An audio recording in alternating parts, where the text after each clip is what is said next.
Yeah, check 1 2, check 1 2. Is this mic on? Is this mic on? Hey, listen, man. It's the one and only trendsetter DJ Sense, and you're listening to CockTales. Dirty discussions with Kiki and Medinah Monroe. Yeah.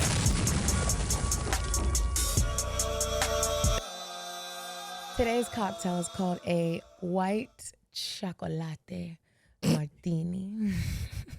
The ingredients: 2 ounces of vanilla vodka, 1.5 ounces of chocolate liqueur, 2 ounces of espresso or look cold brew espresso powder or shaved chocolate. Oh, this is a bougie one. Mm-hmm. Here's how you're going to make a white chocolate martini. You're going to pour the ingredients into a shaker filled with ice, the good ice. Shake vigorously for about 30 seconds. Strain that into a martini glass and garnish that with a dash of espresso powder or some shaved chocolate and enjoy. That is a white chocolate martini. And might I say, it is very tasty. I love, like, not really chocolate drinks, but espresso drinks or coffee drinks. Y'all, I really love coffee. I love coffee too. Sometimes I need it and sometimes I just want it. You know how you have like one of those good treats that actually adds value to your life? Mm-hmm. Every now and then I just really want a salad. It's not often, but sometimes I do want it. And it's just like, oh, I want a crispy, fresh salad. I saw this lady making one the other day and it had so many different ingredients. It was just like a plethora of vegetables, nuts, herbs, and some chicken breast that she seasoned with just more herbs and like citrus stuff. But the way she made it and she romanticized it, I was just like, I need to make it. But it's too damn cold outside because she made that shit on the grill. The salad? Well, the chicken part. Oh. She did grill some of the vegetables and then chopped them up. But she only did like a quick grill. Mm-hmm. I love all of those things. Like a nice fresh flavor. Okay, not to get us off, topic, even though we begin off topic. Happens all the time. Because there's just so much to say and there's only an hour. Mm-hmm. Did you watch this Selena documentary on Netflix? No. It was so... right when I thought I've had enough of Selena, it's like, what more can we learn? I didn't even realize there was a new There's a new documentary. It's so good, Kiki. Okay, what happened? They just go deeper into her life. They're showing like home videos from when Selena was like 6. I didn't know she was singing since she was like 6. Mm-hmm. Selena was honestly like a black girl for real. I'm not even gonna lie. What do you mean by that? She was just so soulful. Even the way she would joke, she was just like a homegirl for real. Like she was so. And then like they just showed you her essence, which J-Lo kind of showed us because. Even when in the documentary, they were showing home videos of Selena that we hadn't seen before, but they were acted out in the Selena movie. And J-Lo really did her thing. That's the best role she ever That's the fucking best. played. And she had to play it well because her family, Selena's family, was not about to play with you. And already you Puerto Rican and she was Mexican. So you had to prove something because people were mad about that, Really? Yeah, it's not the same. And don't you ever ain't get nobody them saying the same. confused. It's acting. Because if somebody had to act me and they was African, and they can portray me well, then they gonna have to do it. I don't know what to say. Okay. It was an incredible documentary, and it is funny because I've watched it 3 times. I really love Selena. When did this come out? It came out before Thanksgiving because then I made my family watch it. You know how you watch a movie after Thanksgiving dinner? Since no one had everyone was like, I don't know. I was like, well, we're gonna watch the Selena documentary, and Zane was like, do I have to watch? I was like, you do. Because this is Selena. And it's Texas history. And it is. And so, and she was just such a star. But like, when I say and they grabbed like interview, like she didn't know Spanish. She had to learn Spanish. And Selena was, what I was talking about last week, she would show up as herself. She didn't try to act. Like there would be moments where she'd be like, party. Like she didn't like know the word and she would say it and the Spanish people would be like, dang, we don't know what she said. She could sing. She was soulful. She loved her family. Selena was like, I don't really have friends. I really love my family. Like, and they talked about how like when she started to really see like the impact she had on the world, like on little Spanish girls, like she really was like the first. I don't know if this is like factual, but according to the documentary, like Selena had a huge impact on Hispanic children, the Hispanic culture, and to see it, it was like our Beyonce. It was like she was like a Selena Beyonce. It was just beautiful. She would be at the concerts and she would try to hug everybody and kiss everybody. I just love that lady. I love her, and I don't think I realized how young she was when she died. She's a baby girl. She was 23. Mm-hmm. And her brother was talking about how it was really crazy because when she started to get really famous, and when like her whole time they wanted to get famous in America and get famous in American culture. And he said when it started to happen, you could see Selena be like, "Oh, it's different. This is different. My sister won't get to be the drummer. My brother doesn't get to be the producer. Like, you come up now, it's like the American culture is like, no, we gonna put you with a different." And she was like, she didn't really love that. She was like, she really loved working with her family. It was just beautifully put together. Like I said, I watched it 3 times. I love Selena. Another thing that it made me realize was you really got to watch who's around you. And her sister was talking about how Selena just trusted everybody, and Yolanda, her bitch ass. And it is like, wow, you better really watch them people who you have them funny feelings around, because you just don't know what they're plotting. And you know what else? Every time Yolanda Salazar goes up for parole, I just be like, girl, what do you want to come outside for real? I mean, I'm sure prison is awful, but like, do you know it's not just the Mexicans and the Tejano people that are not fucking with you? The black people not fucking with you neither. The whole Texas don't like you. I just think you're probably better where you're at. And you're old. Like, what are you really gonna?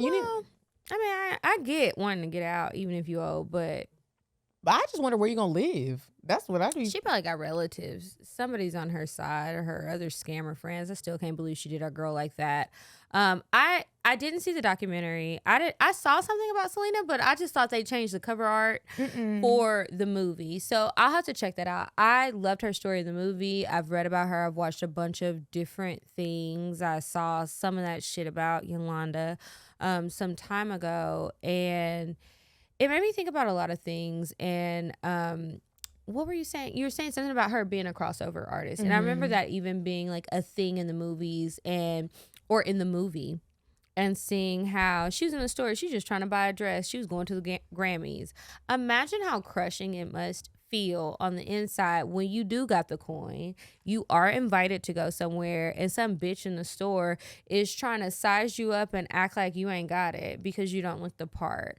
I know she was so happy when she bought whatever she wanted to buy, and when she was at the Grammys and she got to just like experience all of that. Unfortunately, it didn't last long, but I loved her music. And I had a lot of friends at that point that were Hispanic girls, and the way that they looked up to her and just like saw themselves in her, I think it really is important. There was a time where I didn't think about her, or maybe I just wasn't conscious of like how important representation is as like a younger kid, especially when you don't see it and it's not a thing. So like to see what she meant to them, and even like to their moms, like their mamas is older than her, I think. It's so important. Even speaking of representation, I thought this was interesting, and this is a shout out to my sister. My dad, I remember my sister became a news anchor, and when she got to Oklahoma, which is a pretty nice market, my sister started off as a reporter, and then when she got an anchor position, my dad told us he had never seen a black anchor. Really? Yeah, my dad he's old. My dad's in his 70s, and he had never seen a black anchor before. And he was just like, my sister was like, wow, this is so dope. Like, I'm your daughter. And I mean, he's seen it now in his grown years, but when he was a kid watching he didn't see, there wasn't black people on TV like that. And that's just, representation is just so important, y'all. Like, it's like, wow, people really don't think they can do something. And then the little girls is looking at Selena like, I can do this too. And now we got Selena Gomez. Ariana Grande. She's Spanish. Did you know? No. Her last name is Grande. She is not. We know that for a fact. Yes, we know that for a fact. Ariana Grande is not from Spanish descent. No, she is not. Wow. Well, what is the last? I don't even know if Grande is her real last name or what, but no, she's not Hispanic. Maybe there's some Italian, but not Hispanic. Now, Selena Gomez, yes. Did you know she's from Grand Prairie? No. Yeah, Selena is. And she had a cooking show during the pandemic. Selena Gomez. Well, obviously not the other one. That would be weird. I enjoyed the show, though. She would cook with a chef on Zoom, but her Zoom was much different than our Zoom. They had a very fancy Zoom setup in her very expensive kitchen. Anyway, so that we can at least get through one of these notes that Medinah prepared for us, we're going to go ahead and move on to Weird Sex, and make sure you stay tuned to the end of the episode so that we can give you our announcements for the week. All right, you guys, I want to talk to y'all about Brooklyn bedding. We have been ranting and raving about how great Brooklyn bedding is for quite some time, and we both keep getting new products. Brooklyn Beddings is going to give you that high-end mattress experience without the sky-high price tag. And of course, because you're our listeners, we do have a special offer for you. So my mattress has been great, but I've told y'all a ton about it. I want to tell y'all about the latest thing that I've gotten, which is the platform that will hold your bed. It works with all of the Brooklyn bedding mattresses, but there's a remote so I can elevate my feet. I can elevate my back. I'm going to put the name of the product that I have on the screen and in the description of the episode.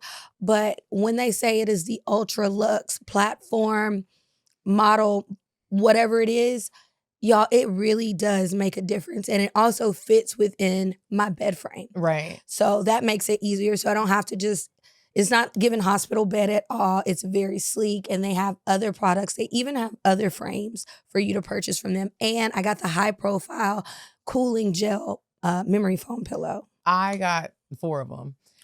And I got the sheets, and my mattress is amazing. It's not just a mattress, it's a masterpiece. You can feel the craftsmanship. Normally you think about craftsmanship and you can see it. You can see the detail. You can feel the detail. You can feel the quality in what you're sleeping on. I don't play about things that I have to use every day, like a mattress. I want to get quality sleep. My knees is bad. I'm not having sex.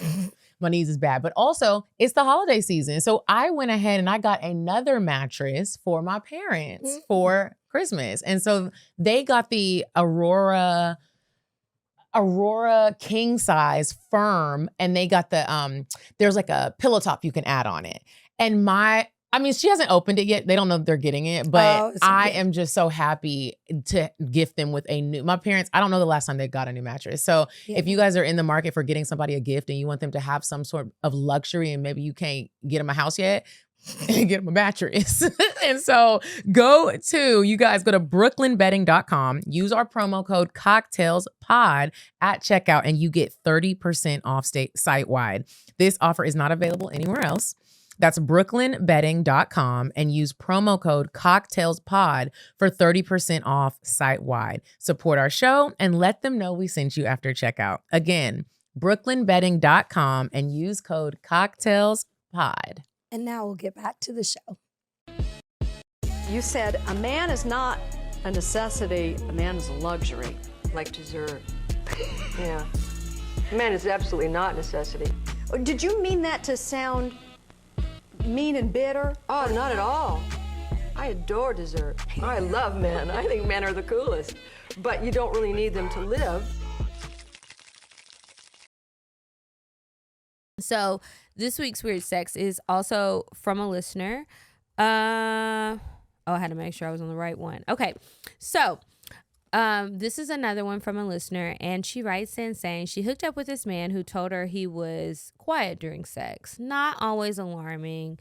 Sometimes you get with a yodeler or a really loud, overly dramatic person. It turns me off sometimes if you do too much during sex. Like too much, you don't have to be silent, but if you're doing too much, it can absolutely, it feels fake. If it feels good, express it. If I don't need theatrics, now I feel like you're faking it. The triple X version of Hamilton, and I want you to be yourself again. Okay, so he said he's quiet during sex, cool, humble king. So they start going at it, and out of nowhere, he lets out a moan so deep and demonic. These are her words, not mine. Demonic. That's how she described it. She said it was scary. She said it sounded like a vibrating lawnmower speaking in tongues. And I was just like, such colorful writing. I appreciate it. And I was thinking about the sound of a lawnmower, and more so a weed eater, with their anyways.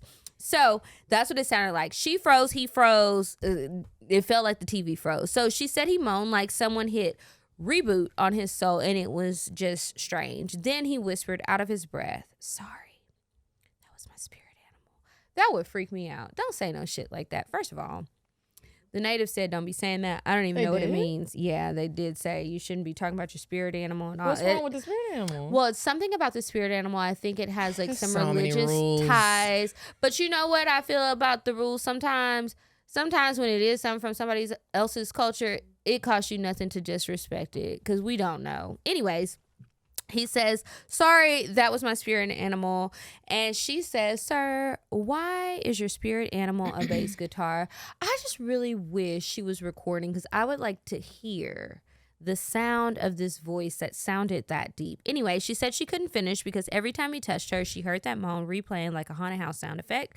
Needless to say, she blocked him, not because it was bad, but because she didn't want to sleep with Optimus Prime. Now, I didn't know who Optimus Prime was, but that's what she said, so I just want to say it. What's the car show? Transformers. Oh, I didn't see that. Yo, no, I don't be watching movies. They get to the point too fast. I need details. That's why I like TV shows, and I love a good series. Anyway, that's it for Weird Sex. If you guys have some crazy, wild experiences, maybe it's not as spicy and juicy as you might think you want it for a cocktail, but it's just like, what the fuck happened here? Send it to me. You can DM it to me or email it. Those names, emails, all that info is in the description of the episode. Okay. All right, you all. This week, we are going to be talking about how to say uncomfortable things with love and tact. And this was born from a lot of the content on this show is born from personal experiences and from me or Kiki. And I recently met someone, and he's really cool. Mm-hmm. Not boyfriend. Is this good? Because your face is so stoic. I'm trying to figure out, are we happy? Or are we not happy? Or are we just like trying to figure it out? Well, we're happy. Okay. But there have been There was no smile. I was confused. I'm like, hold up. The Botox is really, I can't do much. You can smile. You're smiling Okay. now. Okay, I see happiness. Okay. Okay, safe. I was like, oh shit, what we gotta do, y'all? This turned into we not going back there. We not going back to like, I'm going to have to beat niggas up and have. You won't have to. We got it. I know, but I'm really, that's why I'm taking like this dating and conversation so serious because I don't even want to be doing stuff like that. Mm-hmm. So, but here's the thing. Like, I feel like, how do you tell people things that can come off the wrong way? Like, how do you tell people things that are really uncomfortable? And sometimes you think about uncomfortable conversations like it being somebody did you dirty or maybe somebody owes you some money. How do you tell somebody that their breath stinks? And when you like them, and it's not like your breath. And when I've brought this situation to other grown women, they're like, just leave him alone. Just ghost him. And I'm like, yeah, but like, I don't want to. So the man's breath stinks. Somebody's breath stinks. Okay. Is it me? Why you say it like that? Well, pass it, damn it. We had to make a whole damn episode about it. Shit. No, it is not you, but it really made me think because I started asking people in my life, hey, how do you tell people uncomfortable things? And I said, before you try to tell me, don't think about the surface level stuff. I'm going to give you some examples. And I called people and I want you to do this throughout the next couple of weeks. Just call some people and ask them. I asked men, including my brother, but just several men. How would you tell a woman if her body odor stinks, like her vagina, if it smells Can like? we back up 2 steps? Yes. What is surface level and what is not? Surface level is like, and again, maybe I'm using the wrong words, but like to me, I think it's like, even though it's uncomfortable, it's normal to talk to somebody about like, hey, are you upset with me? You can do that and still kind of like, no one's embarrassed. But if we were in a conversation and I was like, hey, Kiki, every time I talk to you, your breath stinks. It's really not you, but I'm just saying, like, if that was said, it would make the whole rest of this session. Now, wait a minute. 2 weeks ago, she called me a Hennessy bottle. No, and what was it, Mrs. Potts? No. Yes, it was. Ursula. You said who should you dress Ursula up as? And Mrs. Potts from Beauty and the Beast, remember? Yes, but no, you said who should you dress up as? I have quite literally dressed up as a raccoon for Halloween because it was cute. I like different stuff. A little pot, a little teacup. It's cute. She didn't say the teacup, she said the pot.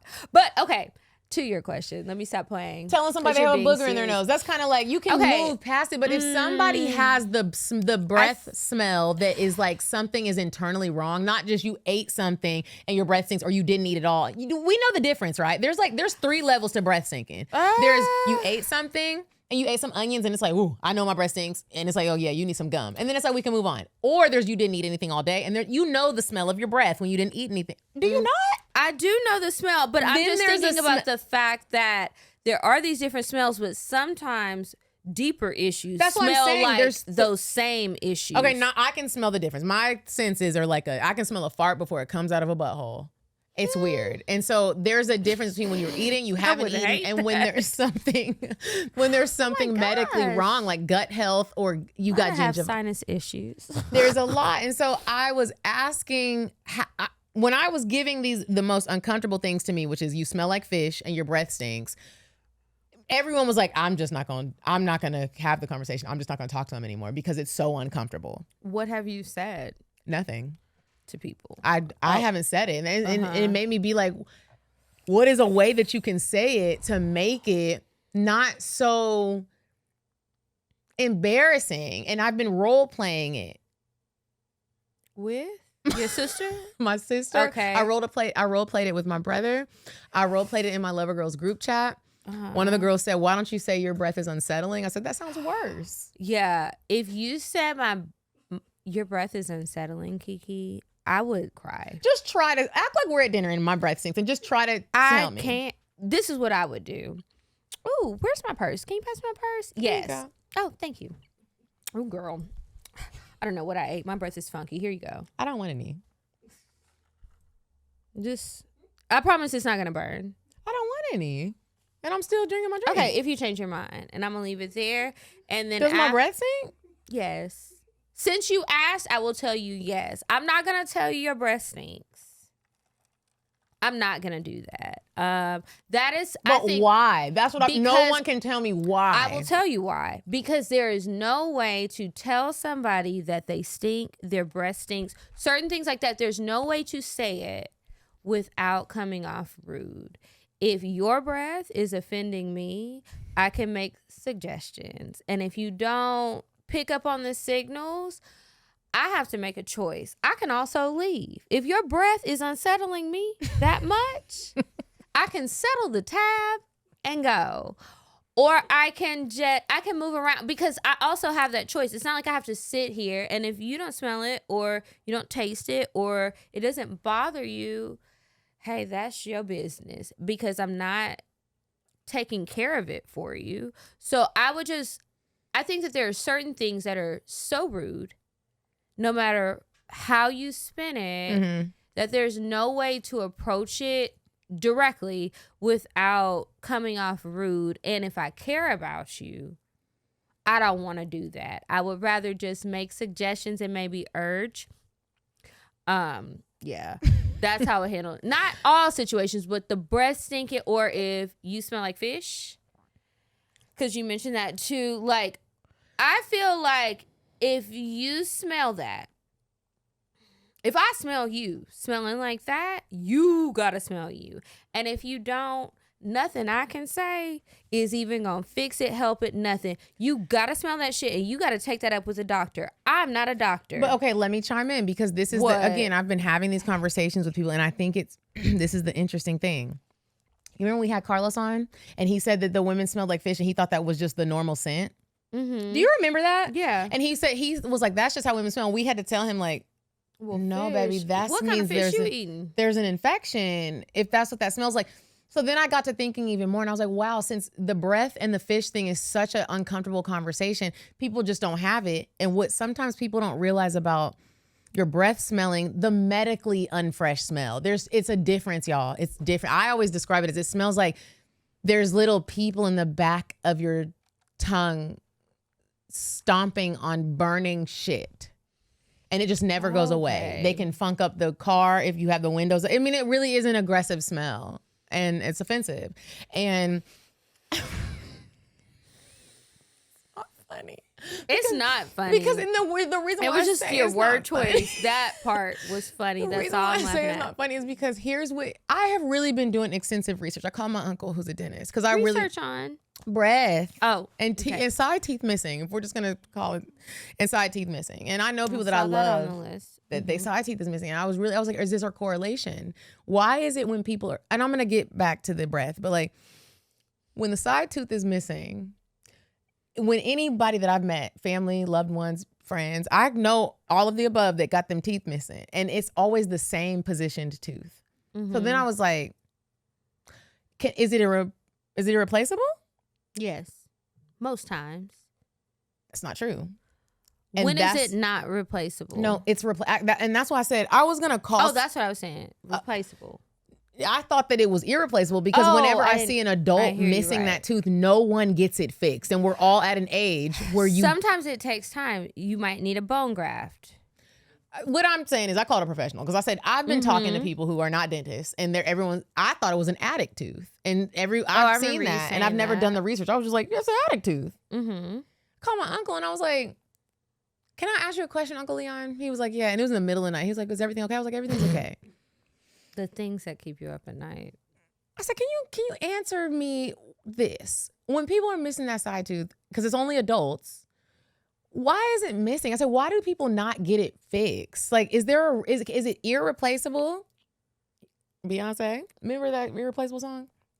Or what is it? Like, why do people not get it fixed? And he said, well, combination.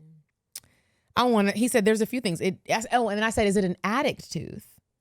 Because I've always heard that when that tooth is missing, it's because you were addicted to drugs. And I know people that were, and that tooth is missing. So I was like, okay, it's true.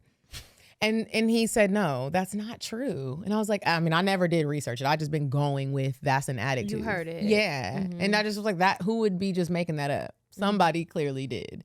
He was like, that's not true. He's like, that tooth is replaceable. He said, this is what I'll tell you. He said a lot of the times, men specifically have a fear of the dentist. And he said, we call it PBE, previous bad experiences. And they could have had one bad experience. What is it called again? PBE, previous bad experience. And he said that happens a lot with the dentist specifically. Yeah.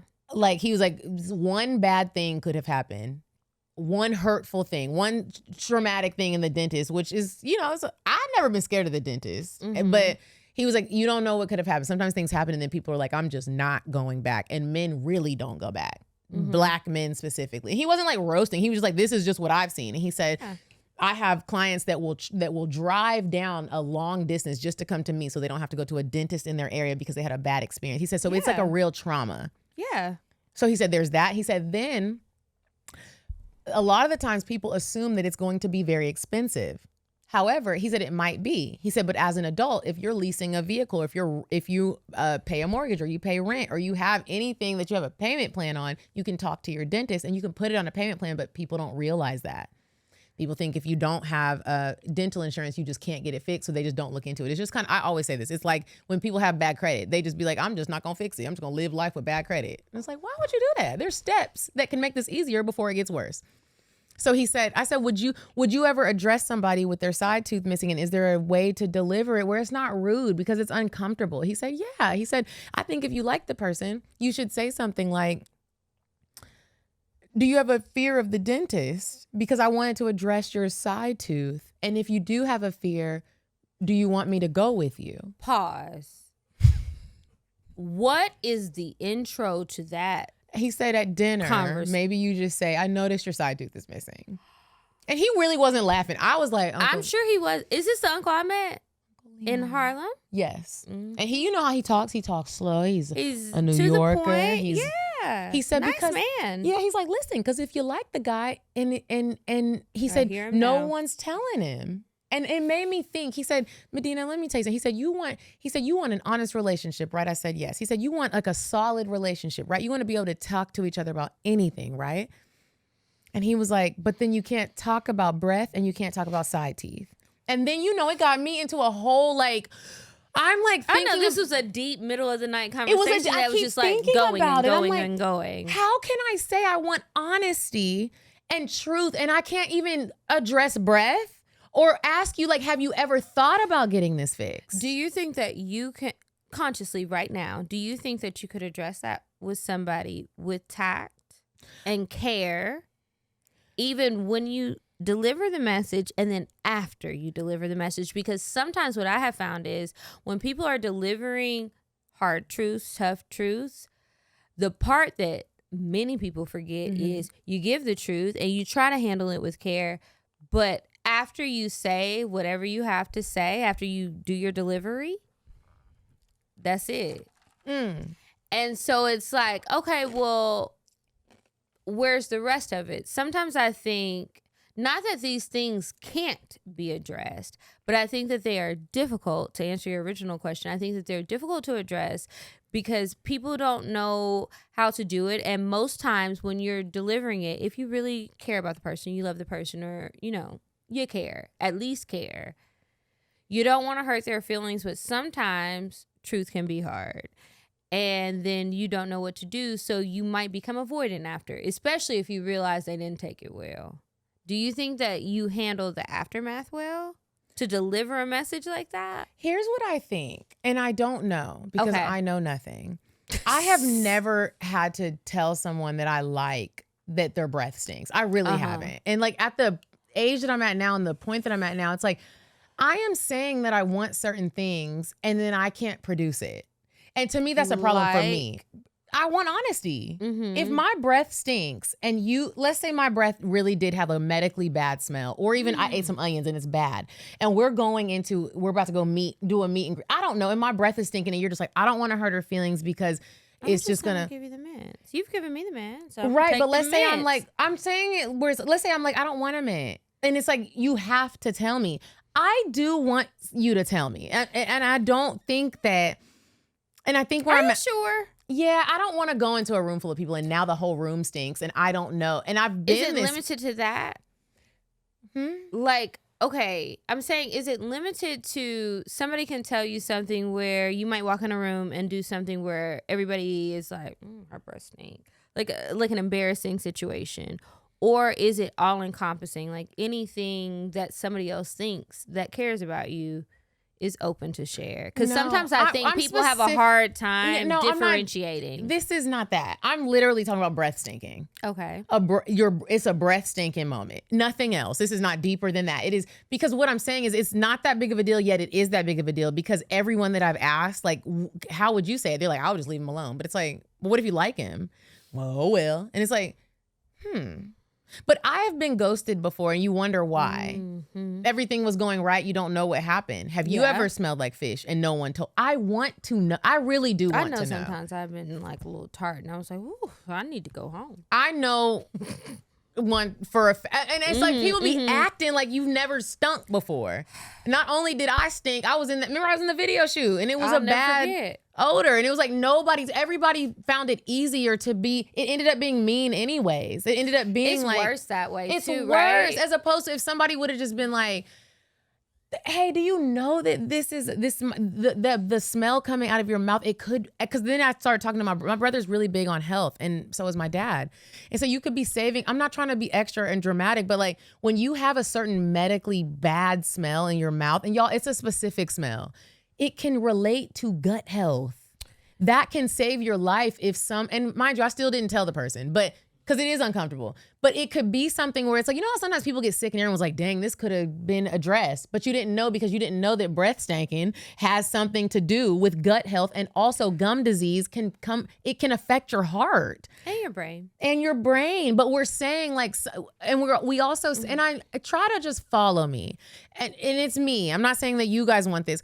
If I ever get married or if I ever get another relationship, I told y'all, I want to stand 10 toes down on honesty and on like the truth. I want you to know who I am, and I don't be doing that. I be 3.5 toes down. 3.5? Yeah. That ain't even a foot. That ain't. It's like a one little foot. And it's like, I can't. And my uncle said this. He said, how are you going to have an honest relationship and an honest marriage when there are more detrimental things that happen in relationships than your breath stinking? And it turned into this deep conversation of why are we so scared to embarrass someone if it's coming from love? Because it doesn't always sound like love. And but I we think can that communicate it. But I care about you, and that's why I'm telling you this. Yes, but have you ever had somebody tell you something and they told you that they were telling you because they care about you, but it still hurt? And I think that sometimes when we are trying to deliver messages, no matter what it is, if it's something surface level or deep, you don't want to hurt somebody, crush somebody, or turn them away from you when from the outside looking in, it seems like maybe they're going through something, maybe they're having a hard time here, and you just are trying to do the best with what you have. It's not to say that all the choices made are right, but I just think that that is a reason sometimes. There have absolutely been times where people have told me things and I wasn't in a place to receive them, and it hurt me. Sometimes it broke me. Sometimes it crushed me. But did you still appreciate it? Even no, I if didn't. But again, I'm not talking about surface. If somebody wants to tell me my eyebrows don't look good, I'm not talking about surface level. I'm talking about people who I considered close friends, and I called them, I talked to them, or maybe they even called me and asked me about things, and I was sharing something with them, and their feedback to me, while they deemed it necessary, they thought they were helping. I can see that now that I'm on the other side of it. But in the moment, it was very hurtful. It drove a wedge in the relationship. It wasn't as helpful as they thought it would. And I wish that they would have handled me with more care. So that is why I choose in my life, from then previous to that, but even going forward, to just try to be careful with how I deliver messages to people. And I also have to check myself and ask, okay, this issue that's going on with them that is bothering me, is it something that I think that they know? Is it something that is bothering me but not bothering them? Like, I gotta do some self-checking and be aware of like how I'm delivering a message, if the message needs to be delivered. Sometimes there's certain things where I won't say things to people because I know that you might have said it. I don't need to double down on you. And unless I know that you're a friend that wants that, appreciates that, or needs that, I'm not doing that. Because I try to treat people by abiding by the golden rule. Treat people how you want to be treated. I know how I talk to myself sometimes. I know how harsh I can be with critiquing myself. So the only thing I know how to do is meet people where they're at and do what they tell me they want, and, some minor tweaks. And also, like, just thinking about what I think is kind enough to get the message through, but not like sugarcoating, because I don't want to sugarcoat either, but it's just like it's tough sometimes depending on what you need to share with someone. And so I just try to approach sensitive topics with care, because people push you out. And it's not about me, but it's just like, I don't want people to feel alone. And so sometimes I think when you feel like you're telling somebody the truth, you're being very real. And that's not what I'm talking about. I'm just saying in general, when you're being real, when you're being honest, when you're telling them your truth, I think as anyone who cares about a person, when you're delivering a message, you should consider, how will this person take this? And maybe you change up your delivery.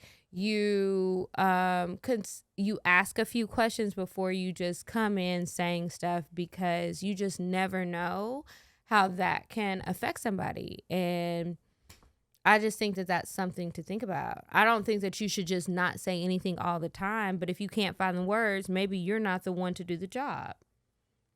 That's what most people do. We just, and then just to get back to my point, I don't really feel like people want the truth, because it came down to like I asked several people, and everybody was like, oh no, when it's something like that, I just don't say nothing. And it's just like, oh my gosh. That is just so heartbreaking to me, because again, if I walked into a room and lit it up, and I have done that. If you guys didn't listen to the show in the beginning, there was a Yo Gotti video shoot. I went in and I didn't smell good, and the whole room, it was the most embarrassing moment of my entire life till this day. And everyone decided to just be like, oh my gosh, she stinks. And I could feel the I could hear the whispers. And I just was like, in my mind, I would never do that to anyone. I would pull somebody aside and be like, I know this is so embarrassing. Like, I don't know what's going on, but there's a smell. And I would appreciate that. And so I think the pulling aside to there's private one-on-one absolutely is much better. Like we're definitely talking about delivering things with heart and like care. I am not team mean girl. I had to tell somebody that last weekend. If you coming up here trying to tell me who said what about me, I don't need to hear it. I'm not team mean girl, but if I stink and if my breath stinks, again, I'm not going into some of the things that to me don't matter. You don't like my eyebrows or how I do my makeup. That's tough titties. Yeah, that's not really, to me, that doesn't need to be said. But if I stink, somebody got to tell me. What about like things on your inside, not so much physical? What you mean?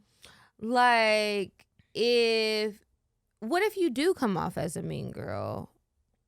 Or like something on the inside, not like something that somebody would just see without interacting with you. I think with something like that, when we're talking about like inner work, I would listen. I think I've done a lot of work on myself where I can listen. However, I would look at the person delivering something like that. And I'm not even trying to be funny, but I would have to look at how you live your life to be telling me about my inner self when you don't work on yours. And I mean that in the most respectful way. And I wouldn't tell that person that. I would listen to what they had to tell me. And I would know that you don't know me. And you don't, I probably wouldn't even, I would know that you just don't know me. I've done so much work on myself. And so if somebody was telling me that I gave them mean girl energy, I would listen. And I would just listen, because I also think that everybody's so different. We were all raised differently. We Absolutely. all handle inner work in different tiers. And if you eating crazy, I can't really listen to what you tell me about. I pay attention to what people put into their body as far as like, what are you eating? To me, that matters. I pay attention to how you love yourself. I pay attention to it, because that all just, it spills out into everything else that you do. And so I would pay attention to the delivery. I would pay attention to the energy, and I would listen at the end of the day. Also, just because somebody feels a way, that doesn't mean you have to internalize it. But if it was coming from someone where I feel it, and I'm a real one, I would say, you know what? I'm sorry. And that was never the intention. I don't know what I was going through at the time. Or maybe I would say, you deserve that. From my point of view, like from my point, and now we're having a conversation about why you felt the mean girl vibes, because maybe there was a mean girl vibe coming from you. I think we're a reflection of each other. You know what I mean? So it would be, if somebody came to me with something like that, we're about to have a really deep conversation. And that's how I would handle it. I feel like I'm at a point now in my life where I want honesty, and I want to give you honesty as well. So I would hope that, just like I'm saying, I want that in my relationships. I want that in my orbit. I want that with my family. I want that with people that I decide to spend time with. And people will weed themselves out of that, because sometimes people come to you with something and they're coming with a certain energy where you think this is going to be an argument. It's like, oh no, baby, now we about to go deep. You know what I mean? And so I do. Now it's a real discussion about like who we are as people, and what you might be feeling. I meant that.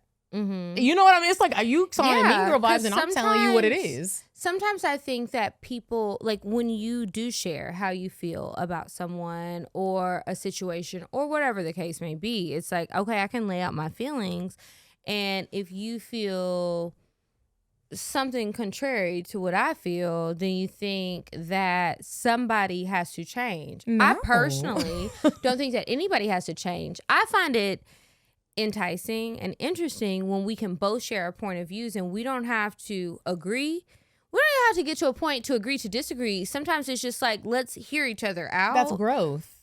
And that's relationship. Well, I think it depends on how you leave it, if it's growth or not. But I think it is absolutely relationship, and it is like just understanding. And I'm at a point in my life where I'm just working harder to understand people and reminding myself constantly every day. Everybody doesn't see the world like you. Everybody doesn't experience things like you. Everybody doesn't see things like you. If I was left in the world with everybody thinking that what they thought of me was true, it would be a very lonely world. Mm-hmm. And it's very important to understand that no matter how strong, deep, or whatever you feel like your intuition is or your feelings are, you have to remember that we're all human and that we all go through these different experiences, and sometimes we're wrong. And so I try to listen to people, even when I'm upset, even when I'm bothered. Like, I got really upset with my mom recently. Mm-hmm. That happens often, but I got really upset with her recently, and we were talking, and I just needed a break. And so that's part of why I didn't want to go home for Thanksgiving. I was like, I've seen you too many times. I need a break. I think I need some space so that I can regroup and come back fine and open. Because sometimes when you're upset, you know, it's hard. I think for me, I'll only speak for myself. When I'm upset or bothered or anything similar to that, and I'm dealing with people, it is very hard to be open and hear other people and realize, okay, this is how you thought it was. But now that you're hearing this other person, like, open your mind up to something different. So I like to take a pause, and I need a break, or let's reconvene tomorrow or whenever. And so anyway, we did that, and I didn't go how I wanted, but that's okay. I did reach some new understanding, and I think that sometimes that's what we all have to do. Take a step back and just try again in a different way, because you just never know how it's going to go. But I cannot just rest on what I thought, because I was wrong about what I thought, and she shared some things. Still didn't agree, but it was a totally different thing, and it made me think about something else. So then it was able to open up further conversation for better understanding. And so I think for anybody who is watching this, listening to this, however you are consuming our media, I think that if you are in conflict with anyone in your life, or you are fearful, I hope I don't sneeze. I am. Bless you. Bless you. Oh. I know, it's so dramatic. Oh, Jesus. Okay. Thank you. Sorry. Okay. Sorry. Now, could you imagine you pop back up with a boogie sticking out, and I was just like, I'm not going to tell him. Yeah, I could. My nieces did that to me, and it pissed me off. I wouldn't like it, but I would hope that you would tell me thank you. I think you would. I would. You would tell me. But anyways, I think that it's important to consider people's emotions, but you don't have to let I want to be clear. I don't think you have to let other people's emotions govern how you act, but I will say this. You do have to accept that whatever you do, you can't do something to somebody and manage how they react. So prepare yourself and try to consider feelings and approach things with tact so that you can avoid like extra issues you don't need, especially around now. You see our Christmas decorations.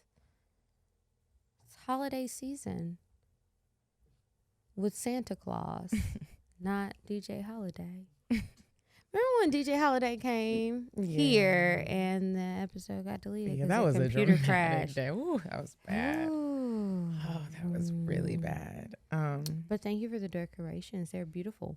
They're going You're back. You're really good with that. Yeah, I didn't get my lip gloss on it, nail glue, nothing. See the tags? Well, I wasn't going to say nothing about them tags. They're going right that on doesn't back. matter. They're going right on back. You got your bags? Yeah, and my receipt. Period. Mm-hmm. My real estate. Y'all have hard times telling people stuff. Drop it in the comments. I know y'all do. What's something you want? Maybe y'all could do this, like honesty box back in the day. And if you're too young to know honesty box, don't worry about it.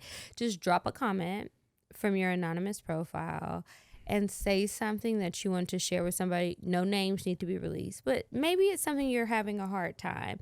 And then the rest of us will comment and tell you how you can address the person directly. We'll try. Let's try. We'll try. Because I do want to add in here, when I was dealing with this, because I didn't tell the person. I prayed about it. I thought about it, and I was like, man, a part of it felt like I was kind of doing a little, and I think that's why it's good to like have somebody that you can talk to, that you trust, and that gives good advice.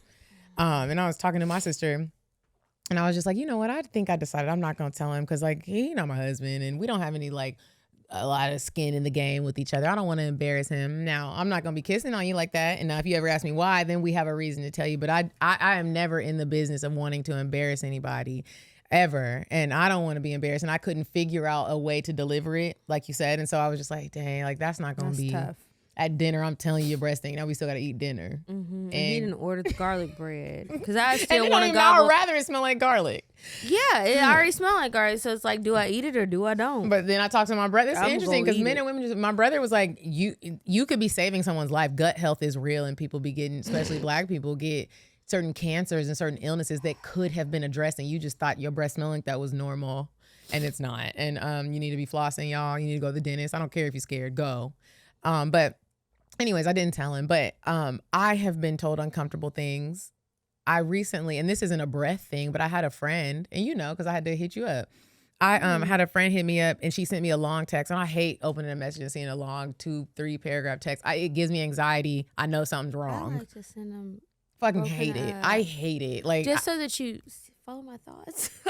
I'll be conscious of that. Thank you. I opened the message and she's talking about 3-4 paragraph. I get real offended when people talk about the show. No, I don't like the long text message. I feel like if you're gonna send but you send the voice note. A voice note is different than me opening up, seeing a book in the call me. Like, why? Because then I start thinking, like, but if your phone going straight to voicemail or you see it's on Do Not Disturb, I know you're showing a house and I'm not interrupting that for my random long-winded thoughts. But like, as like a person that just be like, I want to make sure there's clarity. You don't read this in a different tone. I'm calling you. No matter how scared, nervous, uncomfortable. I don't want you to we can all take a tone. I can see that. And certain things I want it to be very clear. Mm-hmm. So there's been 2 situations that happened recently. One of them, that's something to consider. It was uncomfortable, but not that big of a deal because I have worked on myself. And so my friend, who we haven't really talked a lot, but I still consider she's dear to my heart. And even if you're not, if you tell me something I need to adhere to it, I will. Now, she was like, she listened to the show. I was like, dang, I didn't even know you support me like that. Anyways, I opened the text. It was 3 paragraphs. I was like, fuck, I ain't heard from you so long. What'd I do? And she said she didn't appreciate something that I had said on the show. Remember I hit you up and was like, you gotta take this out. Oh, yeah. And I was like, what's the hell? I didn't see it as a big deal. It wasn't even I didn't look at it as a big deal, but I didn't even need to tell her that. That's how I know I've grown. Because then normally I'll be like, don't nobody even know who you are. You know what I'm like? That's not okay to say. I'm not saying that to be funny. Yeah. Shout out to, what did the girl say? Growth. Growth. Yeah, and like you said too. She said, hey, I'll be listening to the show and you had said something. I just don't appreciate it. Like I'm a mom. Anyways. And she texted me that. When there is an issue, no matter how uncomfortable it is, and if I don't even want to address it, I'm addressing it. I called her. She picked up the phone immediately and said, oh my gosh, thank you so much for calling because I didn't know how this was going to turn out. And I immediately told her, let me tell you something. I am not in the business of trying to have no issue with somebody. I hurt you. I'm sorry. We taking it out. We're going to figure out I didn't know that this was a big deal to you. And I really am sorry. There's nothing else I need to say. I don't need to explain why I did. You feel some way. This ain't that big of a deal. I don't need to die on the hill. It ain't that serious. I don't need to tell you how I feel about it. The most serious part was making sure we found the right minute marker. Yeah, I said, did you happen to capture the minutes? Send me the minutes. I'm going to hit up. Cool, period. She said, thank you so much. I just thought this was going to go differently. I said, I did too. Thank you, Jesus. Because you have worked on me and my heart and my soul and giving and understanding that like we don't all think the same. I embarrass myself every week. And it doesn't, some people be like, I can't believe you do that. I can. It doesn't really, sometimes it bothers me.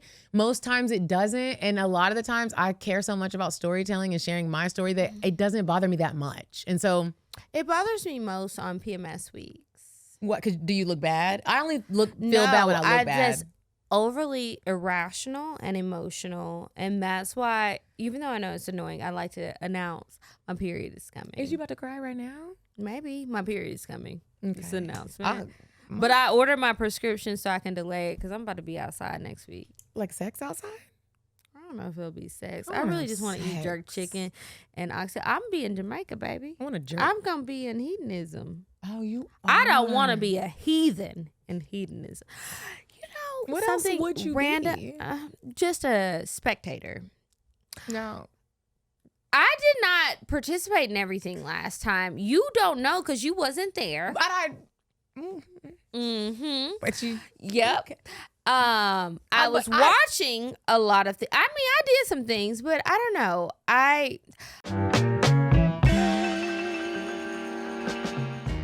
Why they do fucked up stuff, I don't know, child. You need to go on dates in that luteal phase. Especially when they claim to love you. They be lying. If you want to get some advice from us, make sure you email us at advice@cocktailspod.com. I'll read it. Okay, you guys, we're going to do one advice because we haven't done advice in so long. You guys can still send the advice letters, just so you know. We've been needing to catch up. We've been really busy. We haven't even had moments to catch up with each other, so that's why sometimes the episodes just go how they go. So, okay, this one is titled, Is My Boyfriend Broke and Mean? Question mark. Yes. He probably is.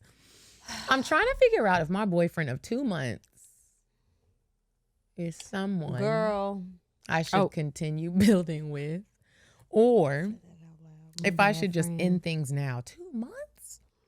We met on a dating app in September. And at first, everything was great.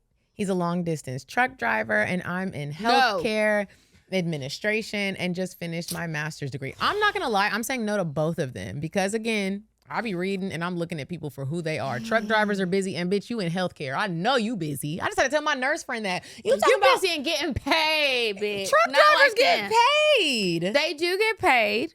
But they don't get paid like the healthcare workers. But I don't care about the pay. The fact that a truck driver and a healthcare worker are together, y'all know now one of y'all have time to be doing this. He quit his job a little less than a month ago. But he recently found a new one. So he found a new one and starts Monday as an owner-operator. When we met, he had just given up his place to save money to either buy or rent something. If he's in Atlanta, tell him to hit me up. I'm a real estate agent. He wanted to get something bigger so his 5 daughters could live with him. God damn! How old is he? Only one is biologically his. She's telling us, though, like, we supposed to be shocked. Did you already know he had this situation? Well, I am shocked because, girl, why is you writing us? You need to write Judge Judy. But he has been raising his daughters and supporting all of them since their mother died. To me, that's a stand-up man. What are we saying? He got to take care of them. What happened to the mom?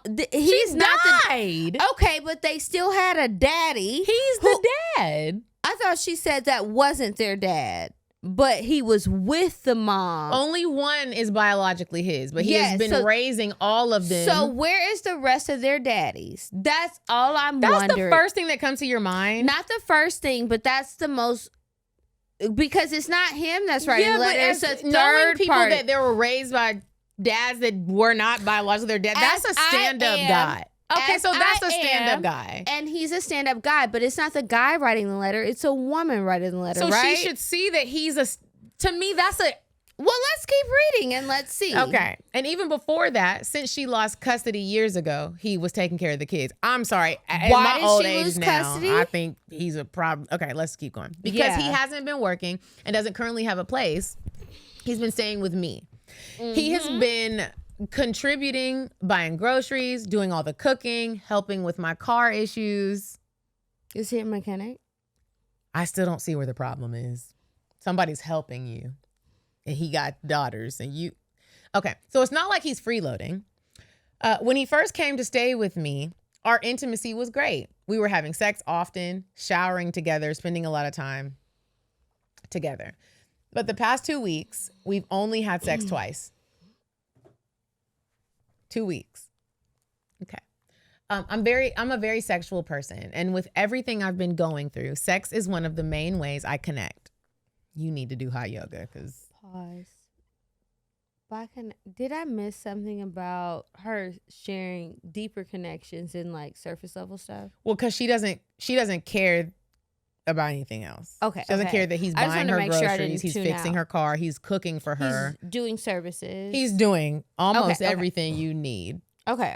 And she hasn't had sex with him in 2 weeks. Yeah, weeks. Yep. 2 weeks. 2 weeks. Just making sure. And she's a very sexual person, and that's what is important to her. And with everything that she's been going through, sex is one of the main ways that she stays connected and relieves her stress. I had weight loss surgery 2 months ago, so I can't drink. I can't go back to the gym yet, and I obviously can't stress eat anymore. Okay, so you can't rely on codependency. I'm doing everything I'm supposed to do. No, you're not. To better myself, but it means sex and emotional closeness matter even more right now. That is not true. I need to seek within. Recently, he's been falling asleep on the couch every night. That nigga doing everything and working. He is obsessed with football, games, commentary, after shows, everything. I go to bed around 10 and he says he's a night owl. I've told him directly that I need some attention, that I want him near me, that I want to cuddle and feel connected. He says no because he wants to watch TV. Last night, it frustrated me so much that I raised my voice, which I try hard not to do. I'm working on that every week in therapy, but I hit my limit. I walked away to avoid saying something hurtful.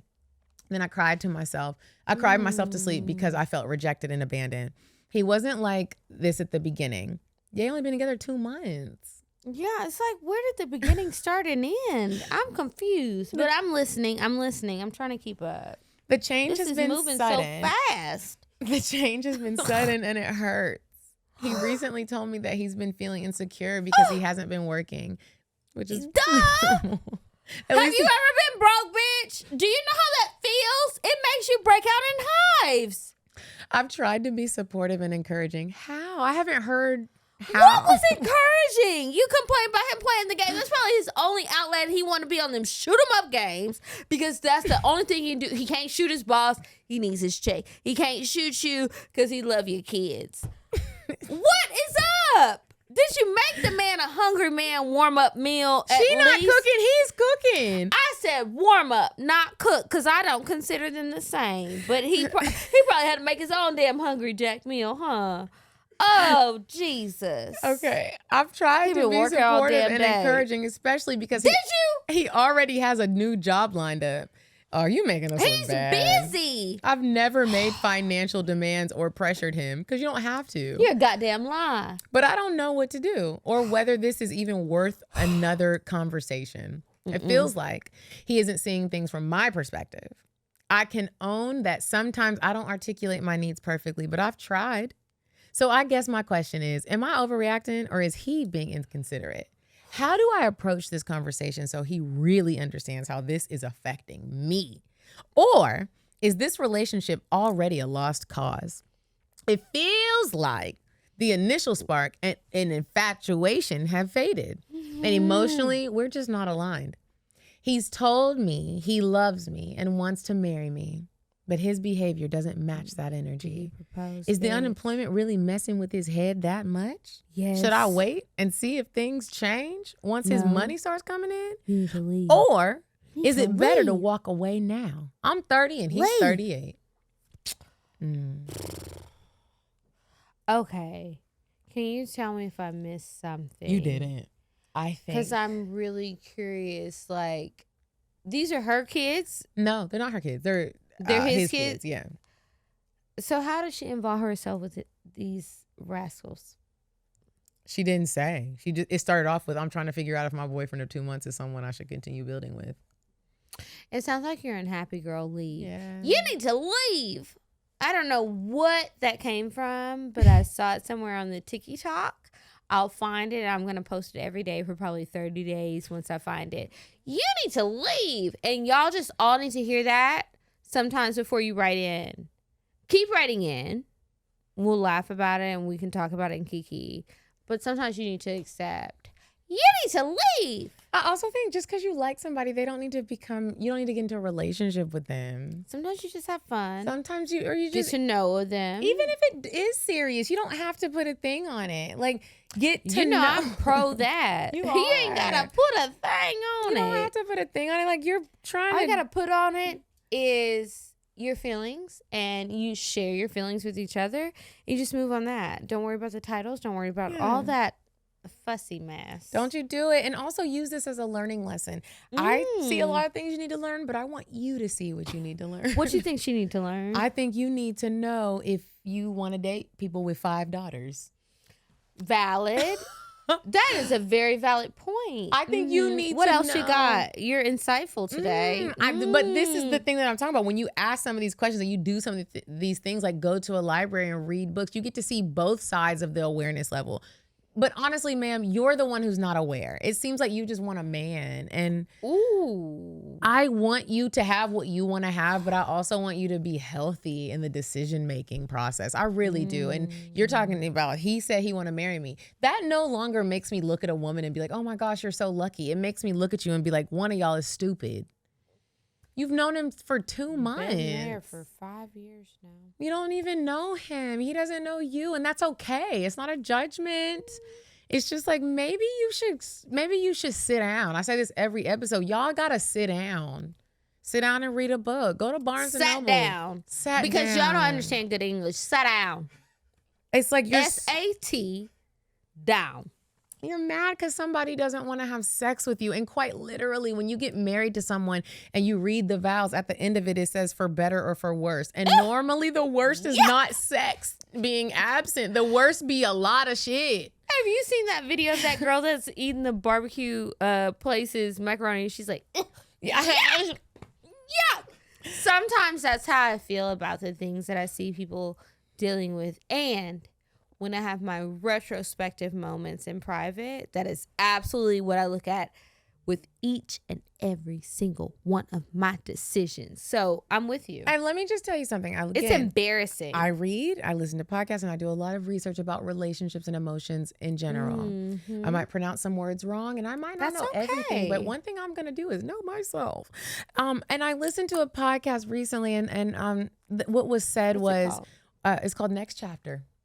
It's TD Jakes. And he was talking to Jeezy. You know, Jeezy got that divorce from that Asian lady. And he really was said the dark meat was her side piece, and I'll never forget that. But continue. That's funny. It's sad because that's who you married. But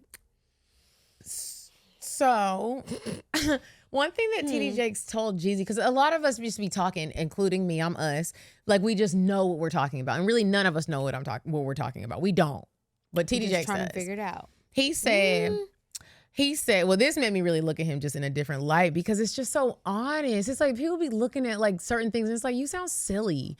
He was like, marriage is a collaboration. It's a collaborative thing. And he said, you know, when you're really thinking about if anybody ever told me they were thinking about marrying me right now, you don't really know me, I would know that you're shit. You're full of shit. Because he was like, marriage is like you're picking someone, or you should be, that's going to hold your hand when you're burying your parents.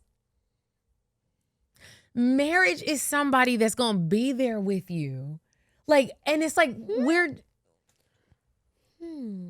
I don't really know what's confusing about that. It's like, not confusing. Okay. I'm just having a moment, like thinking about things that have happened. I'm sorry, I didn't mean to People make interject. it this cute thing where it's like, no, like you're actually getting into life with someone. If you have been living your life so independently and you don't know how to share, he was telling Jeezy this, like, because Jeezy was like, I didn't come from I do everything by myself. I do. And women are like that too. It's like, I've had to be independent. When you decide you're going to marry somebody, it's not just because we're going to have a cute wedding or because we love each other. It's like, I know you're going to have me when my parents die. That hits differently. It makes you look at it in a way where it's like, are you with somebody that's caring? And if at the end of the day, you're like, we're not having sex for 2 weeks, I'm done. Yeah, you're probably not somebody that really needs to even be married.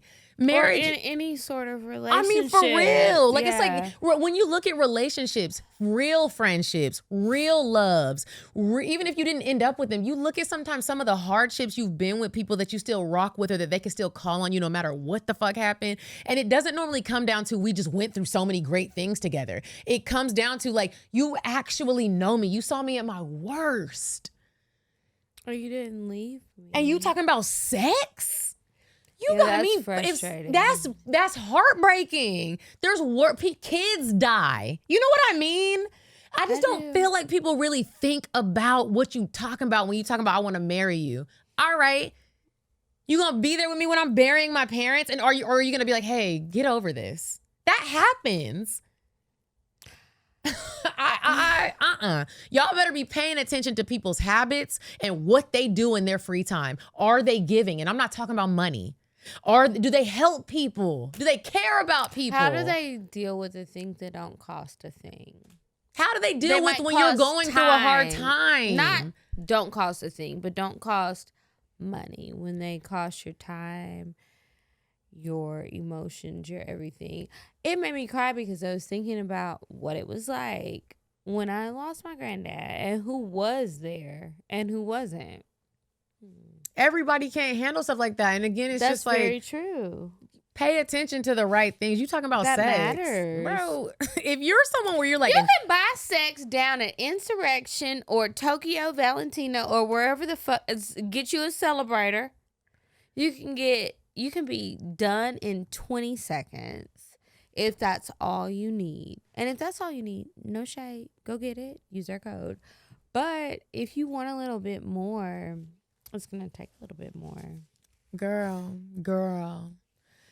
You maybe don't need to be dating right now because nobody's right or wrong, but it's just like one of those things where it's like, you need to know if you need to be in a relationship right now. I know I don't. There's a few things I need to still work out within myself and like pray over it. You know what I mean? Oh, I do. That's why I'm just like, all right, everybody can feel how they want to feel. I'm doing what's best for me right now. I have boundaries. I have limits. I know what I can offer, and I know what I'm willing to accept when it comes to relationships.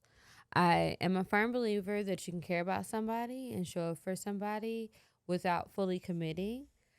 The flip side to that is that most people won't be okay with is you got to be okay with if you don't show up enough for another person, somebody else can and probably will. So you either show up or somebody else will. But don't overextend yourself and accept what you can do and just see what happens. Listen to that episode. That baby said marriage is being with somebody that can be on the red carpet with you and be with you when the gas is turned off. Those are two totally different extremes. And be able to turn it back on. Because, baby, it's winter time. We can't be pretending. Right now, you need to be able to turn that goddamn heat back on. What we gonna do? That wasn't the point. But I know that wasn't the point, but that's what I had to add to it. And again, we all be saying stuff like that. And it's like we all have family members where it's like grandparents was broke. Like people was broke. And it was like, well, you should learn how to use your resources because they're out there. Anyway. That goes for both parties, man and woman. Everybody. Yeah. Thank you guys so much for listening to us. Yet another week of us rambling, ranting, and raving. I hope you enjoyed it.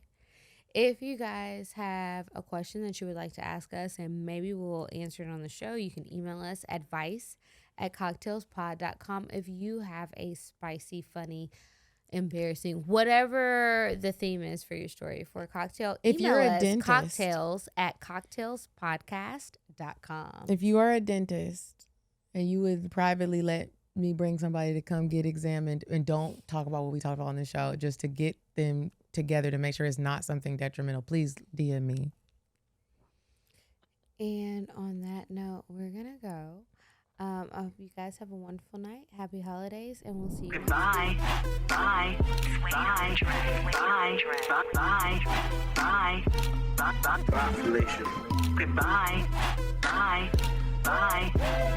Wait on the drive. Bye. Bye. Bye.